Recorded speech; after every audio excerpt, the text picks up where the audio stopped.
कौन कहता है कि सिर्फ इंसान ही सांस लेते हैं? कौन कहता है कि सिर्फ इंसान ही सांस लेते हैं? सिर्फ इंसान का ही दिल धड़कता है।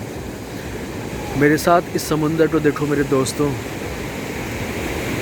इंसान से ज़्यादा इसका दिल धड़कता है। ये लहरें बताती हैं कि हम